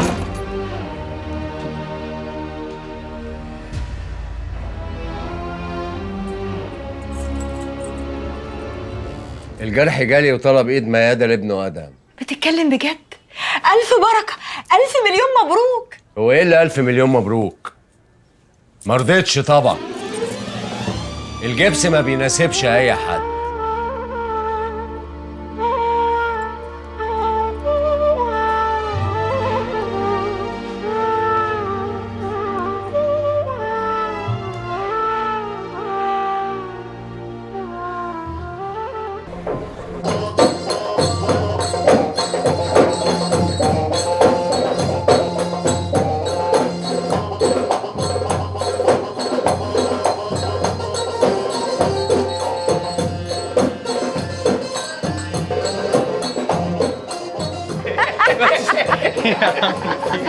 استنى يا ترام احكي لك حكايه تانية. انت حكاياتك كلها غريبه جدا بس مسليه. شفت بقى انا الخروج معايا حلو ازاي؟ واديني بعرفك على ناس عسل اهو. انا مش هخرج مع حد تاني غيرك.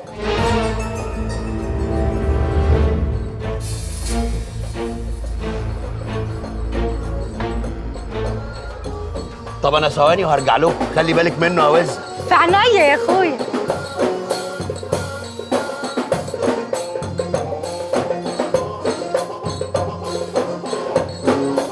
عم المعلمين.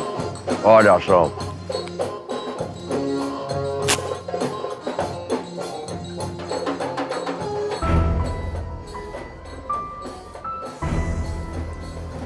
الواد طارق مبسوط مع وزة ها؟ مبهور يا حبيبي، النقله برضه من اوروبا لوزه تلوح. وده المطلوب. انت ما قلتليش انت عايز ايه من الواد ده، ما فهمتش. ومخليني اعمل الحكايه دي كلها ليه؟ مش هفهمك، عشان اللي زيك ياض يا عصام لو فهم يعك. في ناس كده ربنا خلقهم ينفذوا بس، يفكروا الدنيا تخرب. وانت يا عصام يا ابو العباس من الناس الحلوه دي. عارف الناس دي؟ لا ما اعرفهمش. اهو انت واحد منهم.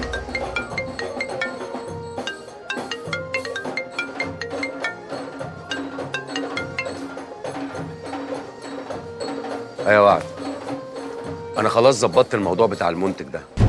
اخرج بس من المكان اللي انا فيه وهكلمك اقول لك تعملي ايه بالظبط. يلا سلام.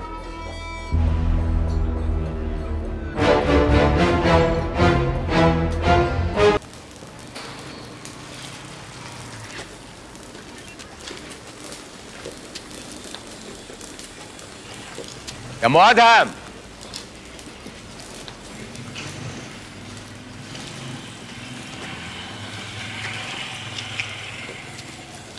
ازيك عامله ايه؟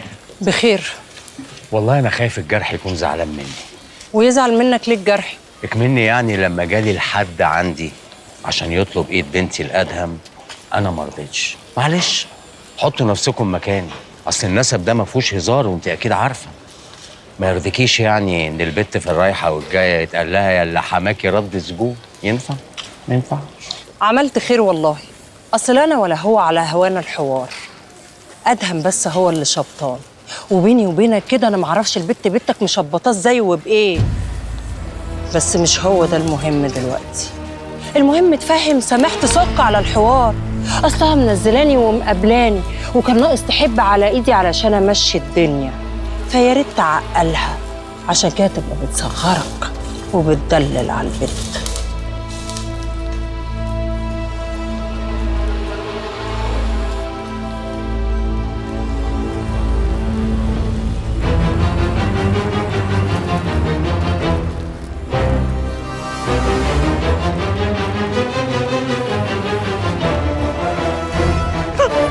رخيصة قوي وقليلة، ومفيش عند اللي جابت أم الكرامة. غوري على فوق يا عرة النسوان يا إلا غوري.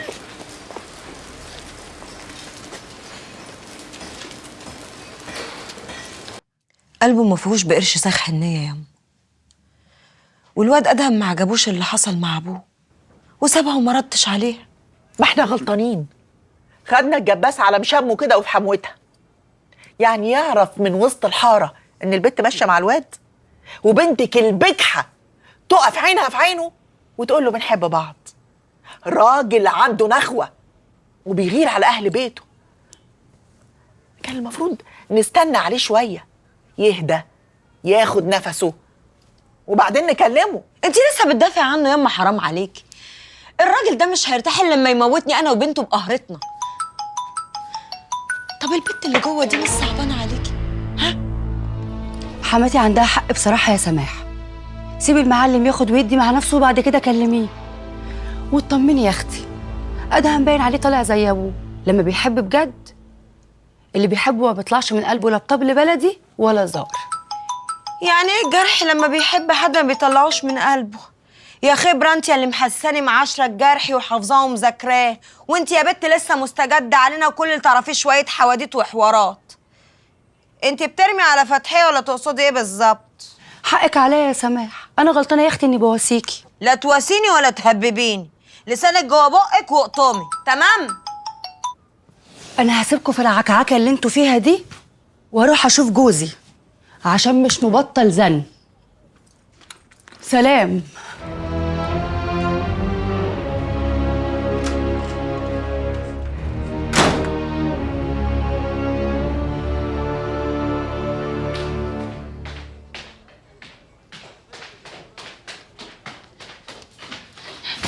بس بالراحه.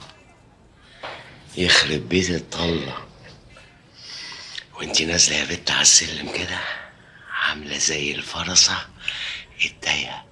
والله انت هتفضحنا، بتكلمني من قاعده قدام سماح والمدعوه نافعه. ملعون ابوه، ما انا اكلمك وقت ما احب.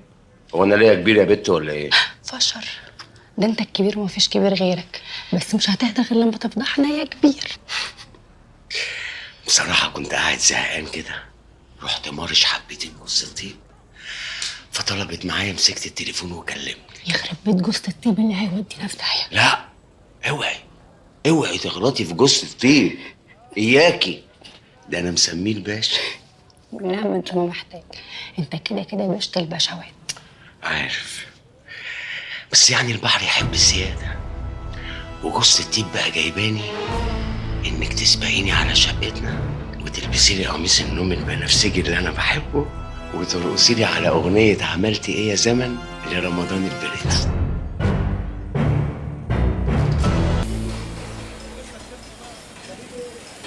الله يخرب بيتك، كل ده حصل وما تعرفنيش؟ ما انا كلمتك 100 مره وانت ما ردتش، وعديت عليك ما لقيتكش.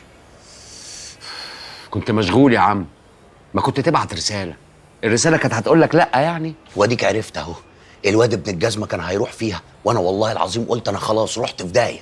انت عيل فاشل، كنت هتخرب الدنيا لو الواد ده كان مات، وبرضه دلوقتي علمت على روحك.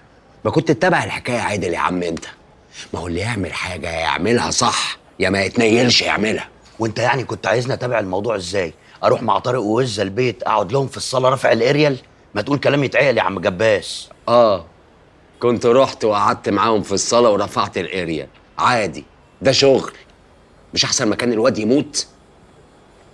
يلا اللي حصل. ويا ترى بقى في وسط الليله دي البت صورته الفيديو ولا برضو دي ما تمتش؟ لا تمت.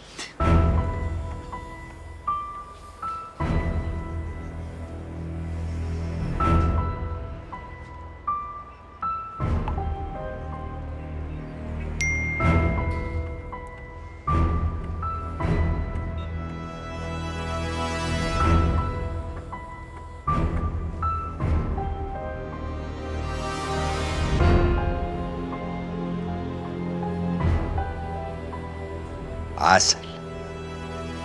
اهو ده شغل حلو يا دي عصام. اي خدمه.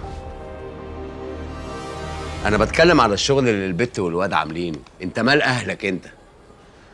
بس البت فاهمه، تحس انها خريجه نفس التخصص، او زي ما تكون كده نمت الموهبه بالدراسه.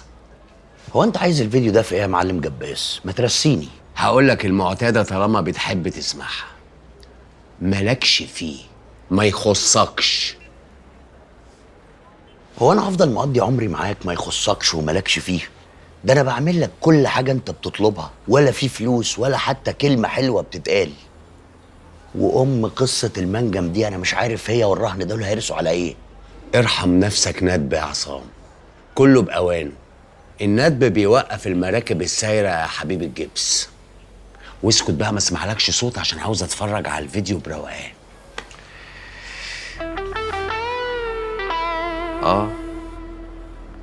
ايوه طب ايه ده؟ لا مؤاخذه، يظهر ان انا جيت في لحظه مش اللي هي. خلاص هروح انا وابقى اجي لك وقت تاني. عن اذنك يا جرحي.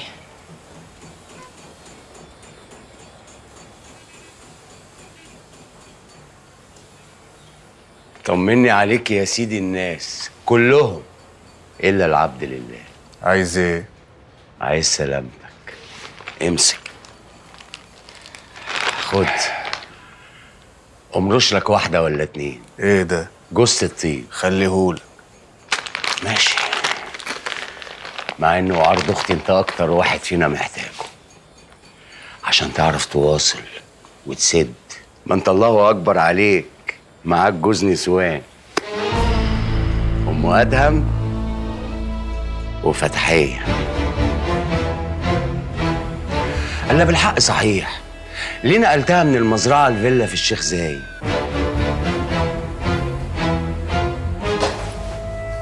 عايز توصل معايا لفين؟ لمكان ما انت عايز.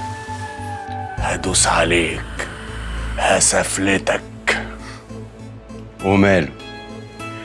ضرب الحبيب زي اكل الزبيب، وبعدين خليها على الله. اخوك كبر وبقى حلو، جربني يمكن افاجئك.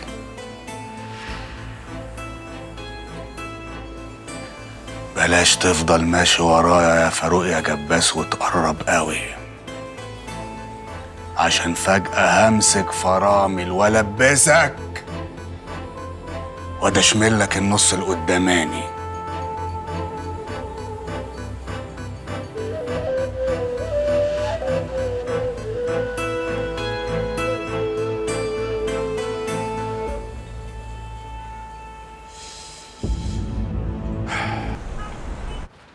دي العقود اللي مضيتها للبنت اللي اسمها زينب، شايلهم لك من ساعتها.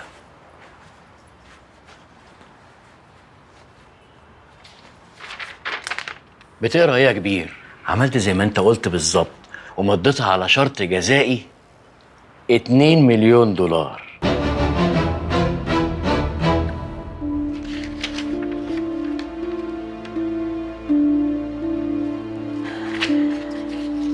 الله ينور عليك يا مخلوف.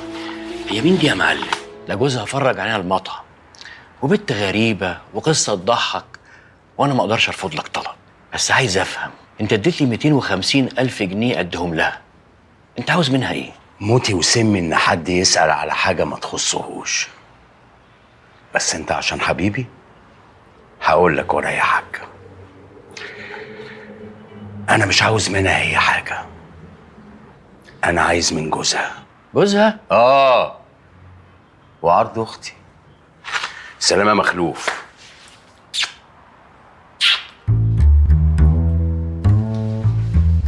سلام يا معلم.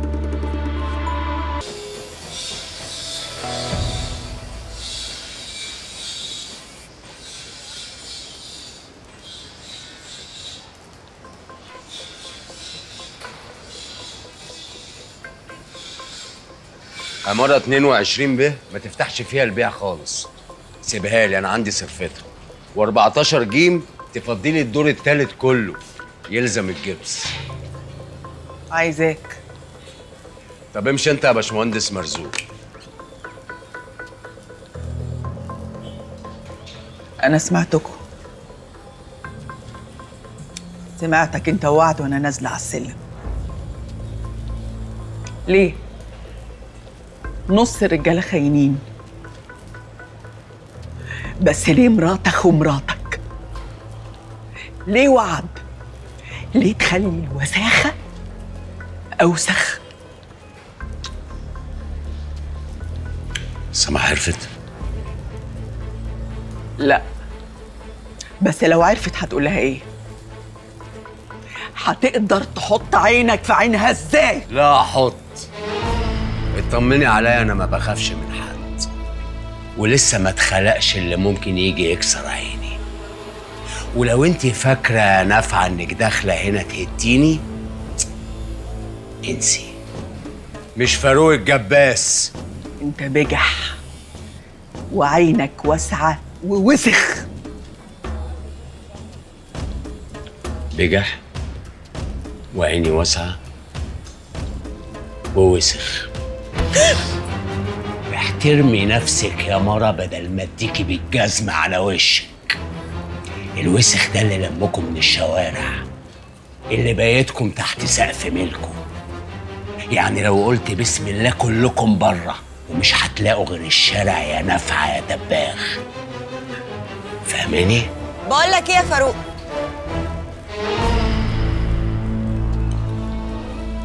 فين؟ ما تقولي لها. قولي لها في ايه؟ في يا فاروق؟